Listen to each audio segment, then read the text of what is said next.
Welcome to this episode of Navigating Transitions and Creating Your Encore Life. This is where you can learn to do what you love when you want and where you want. You can create and live your dream. If you're ready to get started today, please contact me at lynn@lynnfrias.com or download my free guide, How to Navigate Life's Transitions. Thanks for listening. Well, this is episode 220, which is actually a replay of episode 159. It's where we talk about how habits, not willpower, will create your successful encore career and life.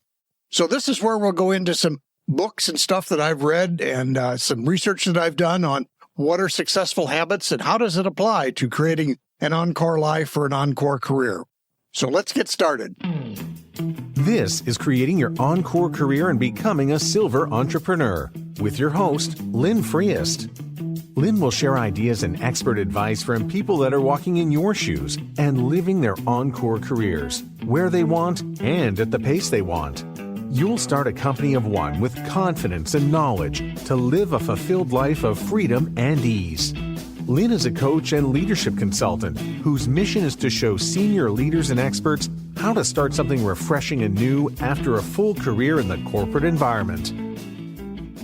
Hello and welcome to this episode of the podcast, Creating Your Encore Career and Becoming a Silver Entrepreneur. Thanks for listening. Remember, with an encore career, the rewards are great. You can work when you want, where you want, and you can do the work you love. So to get off to a powerful start, please contact me. I'll help you develop your encore career either one-on-one or in a group program. But either way, use the link provided to get started. Today's episode is Habits, Not Willpower, Will Create Your Successful Encore Career. And this is episode 159. So I've talked earlier, and it's still, in my eyes, some of the key areas of what we need to do as we create our encore careers, and that's habits of mind and habits of action. So in this episode, I'm going to revisit some of these things and add some new resources. Habits, not willpower, will create a successful encore career. It's one of those things where willpower is a limited resource. You get tired, you get distracted. Up to 40% of a person's day is defined by habits, according to a study that Duke did some years ago. And so I'm, again, going to revisit some resources, but add some new ones. Now, we recently talked about a study called Longevity and the New Journey of Retirement, sponsored by Edward Jones and AgeWave, and they talked about the stages of retirement. But he also proposed that there's a 1 to 2 year period of disorientation for people who retire. And I would propose that some of that comes about because you've suddenly lost all the structure, or at least some of the structure, that you had in the corporate life. And again, the things that we've done for 30 or 40 years, those are strong habits. Those are strong routines, strong ways of doing what we do. Now, of course, we've all been through the pandemic, and that, I think, is another clear case of where all of our habits of work were suddenly disrupted. And I think all of us probably struggled to more or less extent as how do we do this? How do we do this work during a pandemic? Now, as we're starting to come out of the pandemic, and those of you who are wanting to start or reinvigorate your encore careers, okay, we're back to the same ideas. How do I create the strong routines, habits, even checklists that I need to have a flourishing encore career? Again, drive will take you so far. You have to be interested and enthusiastic, but in the end, we're going to have to put some structure around that so that we can not overwhelm our drive, as it were. So 2 of the books that I've suggested in the past, and I still continue, and there are many other resources, but the first one is Atomic Habits by James Clear, and I think he gives you the great big picture of what habits are and how they're created and all those kinds of things. But then there's another book called Tiny Habits by B.J. Fogg. And I think this gets to be more of an interesting and clear book to implement things for you. And the whole idea is, like in B.J. Fogg's book, he says, let's not talk about creating a habit of, I'm going to write a novel. That is too big, too squishy.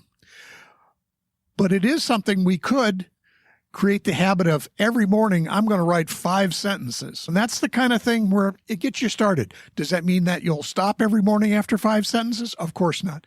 But the whole idea is just getting things started is an important piece of it. In my study and understanding of neuroscience, it basically says that whatever you repeatedly do creates stronger and stronger pathways in your brain. So while it would suggest it's somewhat difficult to, quote, break a habit, but it is a lot more likely that you can create new habits, those new pathways into your brain as you keep doing something over and over again. It will strengthen that habit and it'll strengthen your connection to that habit. And in the old habits, the old routines will not be broken, but they'll just kind of fade away as these other new habits get stronger. I remember one time a person I was coaching said they wanted to get more exercise. So the first thing they did is they set their running shoes on top of the toilet seat every morning. And so the first thing they had to do when they walk in is at least move the shoes. Now, it didn't mean they put on the shoes and went running, but it was something there every morning to keep them triggered on, hey, I want to get more exercise. But in the purpose of building habits, we also have to look at distractions. What are the things that distract you? For me, I get distracted by news and media. We all carry around these smartphones, in which people have said they're great distraction devices. And I'd suggest it's kind of like chewing gum for the eyes and the mind. It's just something we're doing, but it's often not really creating anything. So you have to look at what's distracting for you, and do some of these things deserve starting a new habit to maybe overlay on that particular habit you might already have. Also, in the books on habits, they talk about tracking it. So I have an app on my phone that I fill out during the day, and it says, did I meditate today? Did I write 3 pages in my journal today? Did I have at least 3 focus sessions during the day? And did I eat 3 servings of fruit and vegetables during the day? Now, are those the only things that are important in my life? Of course not. But it is something that at least keeps my awareness saying, oh yeah, I have a commitment to do these things. Did I do them today? Now there's and I've referenced it before, I'm sure, there's the famous story with Jerry Seinfeld. He wanted to write a joke a day. So he'd put an X on the calendar each day he wrote the joke. And pretty soon his theme became as much don't break the chain as it was I want to write a joke every day. So some of that, again, helps you build momentum. I don't want to break the chain. Just like my little app says, how many days have you meditated each day? How many days have you exercised every day? Exercise hasn't been as good, but I have done pretty good with the writing and stuff. Then the last thing I'll say about this whole idea of starting new habits is don't beat yourself up when you fail. Just because we fail doesn't mean we have to quit. Tomorrow's a new day. We'll start again tomorrow. Now, I will say that you could commit to saying, I'm not going to fail 2 days in a row. That could be something that you're striving for. Yep, today failed, but you know what? You can probably use willpower to get you through that. But the more you do a habit, the more natural it becomes to you. Now, just to give you examples of habits, I got this article from Fast Company magazine, and it was really talking about 5 habits of people who are especially productive working at home. And just to give you a quick review of useful habits that they found was 1, setting the stage, having something that defined, hey, this is work, or this is where I do work. This is my workspace. That whole idea of maybe it's as simple as when I open my laptop, that's when work begins. That whole idea of somehow having that definition of when does work start during the day, or where does it done during the day. And it could be at the kitchen table or anything. It's not just something random. You decide each morning you're going to actually say, this is how it's going to work each day for me, or that's my attempt to be that. The next habit they said is getting rid of low value activities. Now this can comprise a lot of things. It could be that you say, I'm only going to answer email twice during the day. Especially as an Encore Career, you probably have some flexibility around answering emails. But the other thing is, what are the things that I'll say, and again, I'll go back to that idea of distraction. So maybe you're going to define, say, I'm only going to do laundry in the evenings or weekends or whatever. I won't do laundry when I'm, quote, in my work time. It's just an idea to think through, start listing, and maybe even take a time log of yourself to see what happens during the course of your, quote, work day or your average day as you're creating your Encore Career. Then there's the idea of even around once you've decided you're going to do work, how do you put some structure around that? One of the things I've suggested in the past is the Pomodoro technique, which is basically just set a timer for 25 minutes and say, I'm going to do one thing for 25 minutes. And then when the timer goes off, the bell rings, you take 5 minutes, step away from whatever you're doing, and in a sense have a small session of recovery or rest. And then you can go back and you can work for another 25 minutes.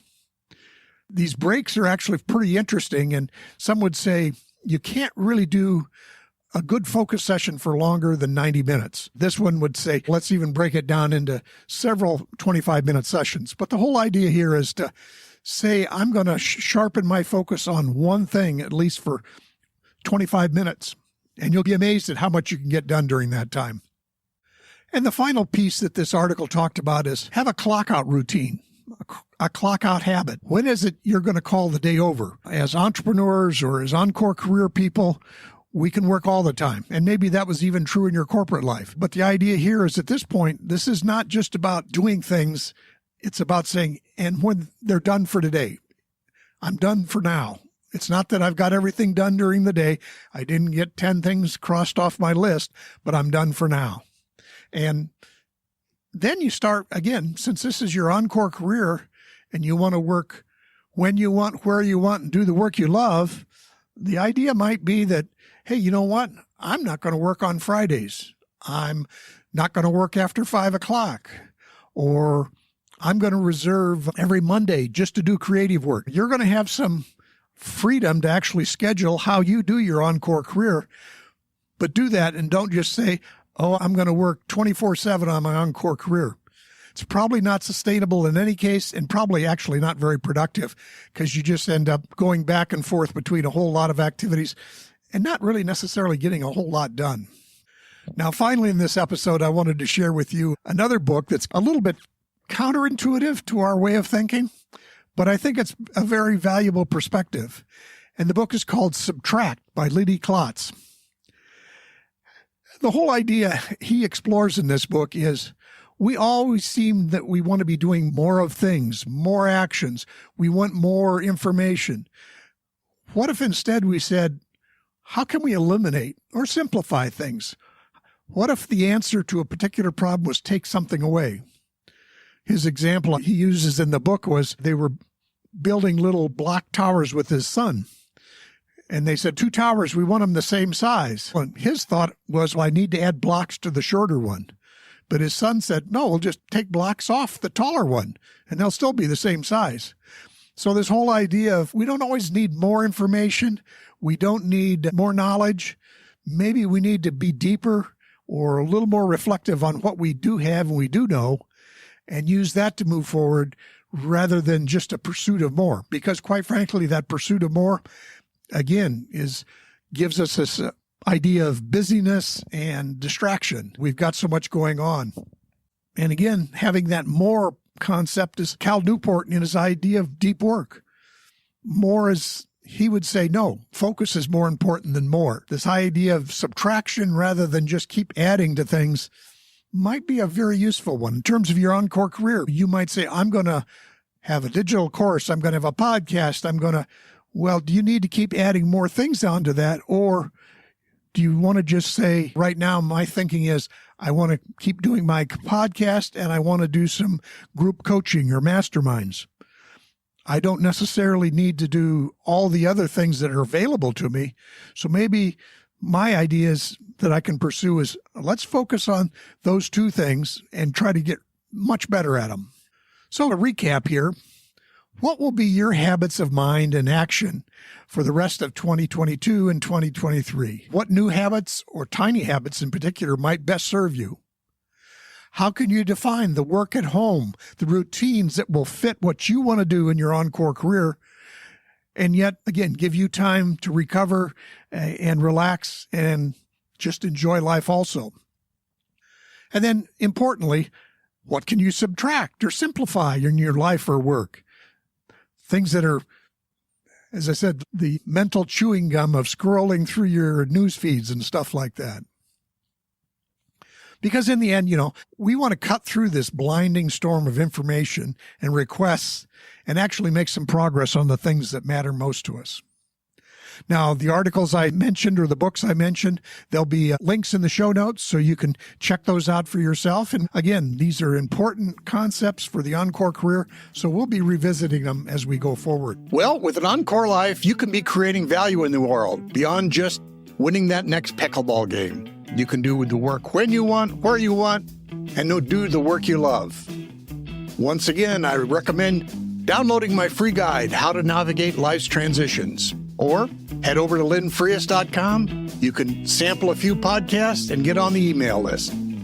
Again, talk with you soon.